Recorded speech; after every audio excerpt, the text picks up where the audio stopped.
if you want to use Claude Code, you don't actually have to use a terminal. You could use the desktop app. You get pretty much the same set of features: skills, MCP, plan mode, which model you're running, but most importantly, you have full control over where Claude Code actually runs. Now, by default, it's going to be local on your machine, but a new addition is the ability to add an SSH connection. And the reason this is huge is it means you can have Claude Code running on another machine, and you'll be able to establish a secure connection. So now the desktop app essentially allows you to work with Claude Code that's running elsewhere. Now, why is this exciting? Well, essentially, when you have Claude Code running on a separate server, you can have an environment that you fully control that's running 24/7 with its own configuration, dependencies, file system, and now it's easy for you to do that. Now, you can do it with a terminal, of course, but this is a much better experience. Let me show you what it looks like. So I just set up an SSH connection to a remote server that's running on Railway and has Claude Code on it, and now I'm connected. So now anything that I ask here is actually running on that remote machine with its own process, separate file system, which is pretty cool. So if I say something like, do I have bun installed in this environment? And then we'll see what it says. But like any sort of commands that will run, so now it's asking me to run which bun, allow once, we can see that it's 1.3.9 and it's installed. If I say, let's say something else like, is PNPM installed? What's going to happen now, I don't have it set up on this service, but it's going to say, oh, it's not installed. If I ask it, okay, set it up for me, it's actually going to be able to do it. So once you actually set up the remote server and establish an SSH connection, you can have Claude modify that environment. So you can literally just set it and forget it. So let me actually show you how you can do it in like a couple of minutes. So I put together a template you can one-click deploy, and essentially it gives you a long-running server that has a bunch of stuff pre-configured like Claude Code, Git, GitHub CLI, JQ curl, a bunch of tools that are typically used by Claude Code. And there's also a volume that essentially allows you to persist data across redeploys and restarts. And all you need to do is go to the link down below, and you're going to need a Railway account. You can sign up for free, and you click deploy now. Now, the template can be deployed without needing to configure anything because there are two environment variables, and one of them is already pre-configured, and the other one is optional. The first environment variable is an SSH password. This makes it possible for you to establish a secure connection to the server via a password.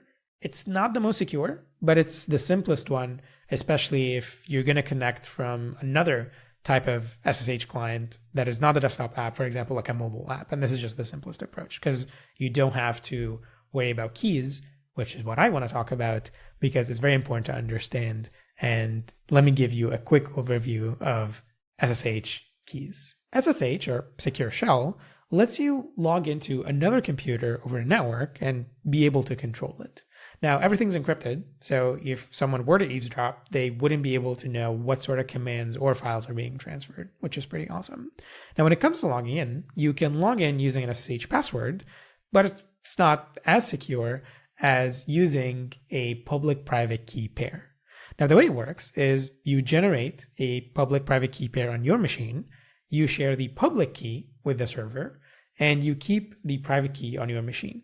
And whenever you try to log in, the server essentially checks that you do have the matching private key. And if you do, well, you're able to securely connect. Now, to generate keys, you can actually just run a single command. Technically, you can ask Claude Code to do it for you if you want. But essentially, it's ssh-keygen-t. This just specifies the type of algorithm we use. And for that, we'll use the add25519. And it's saying generating public-private key pair. We should enter the file in which to save the key. I'm just going to stick with the default. This is the default convention. And because I already have a key already generated, it's saying it already exists. Do you want to overwrite it? I'm going to say yes. And it's asking me to enter a passphrase. Now, the passphrase essentially allows you, because the keys are a bunch of files, and by entering a passphrase, this will allow us to encrypt at rest the private key, which is, again, must be secured, shouldn't be shared with anything. Now, I'm going to leave it empty for now, just for simplicity. But if someone were to find this file, they wouldn't be able to use it if they don't know the passphrase. So highly recommend that you set one up. Enter it again. You can just empty for no passphrase. And you can see your identification has been saved in this path. We're going to need it. And then we have a public key that has been saved also in the same path, but it has the .pub suffix here. So this is our public key. So we can actually just print it. And this is fine for you to see. It's okay. It's not the secret. The other one, the private key, is the one that stays on your machine and you shouldn't share elsewhere. So now if I copy it, go back, and I'll add it here to my SSH public key, and I'll save config, and I'm just going to click deploy. And this should take about a minute or two. And once we deploy, if we go back to Claude Code, and let's say now I want to actually start a new session, enable it for this session, and let's say I'm going to configure a new connection, so I'll click on add SSH connection, and we have a bunch of fields that we'll need to fill in. There is the name of the connection. This makes it just easy to recognize in a list, so I can call this one Railway Remote Claude Code.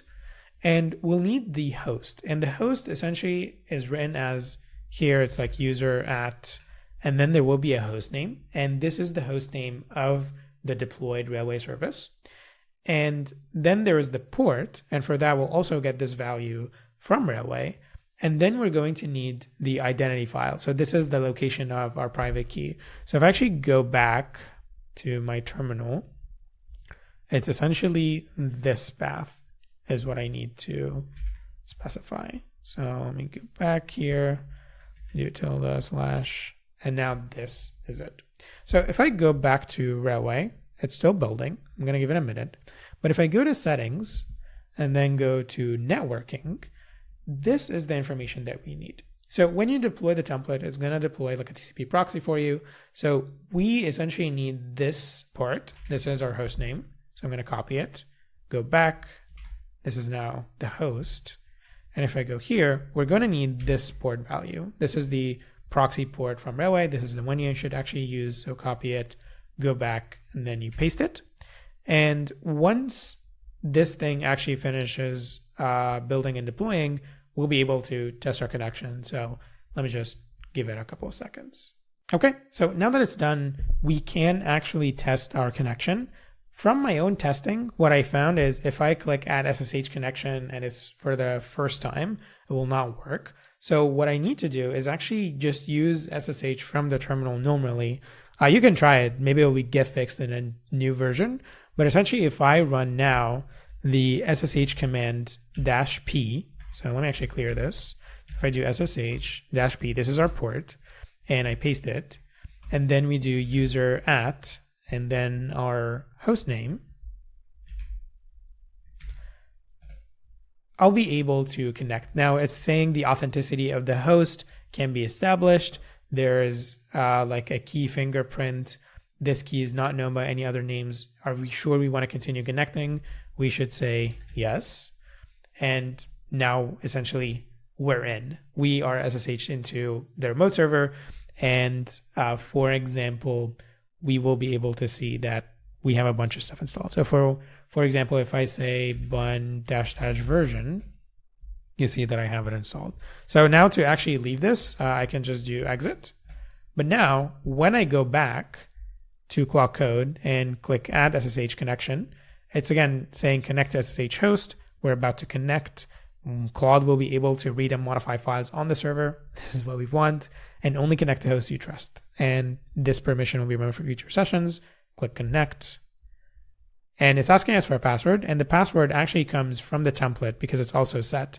So if I go to variables, you will have an automatically generated password. So you just need to copy it, go back, paste it, click connect. Saying the configuration was created. I'm not sure if this actually is a problem. So let me try and say what, I think we need to try again. Okay, I'll paste that again. Still connecting. Okay, and we're in. Now we are connected to a remote server. So if I again say like, oh, what's the current bun version? I can type in this environment.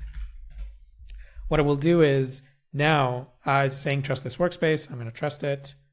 So now what will happen is any sort of commands, Claude Code is running on that remote machine. It's asking me allow Claude Code to run bun -- version. Say allow, and we can see that this was the output and it works.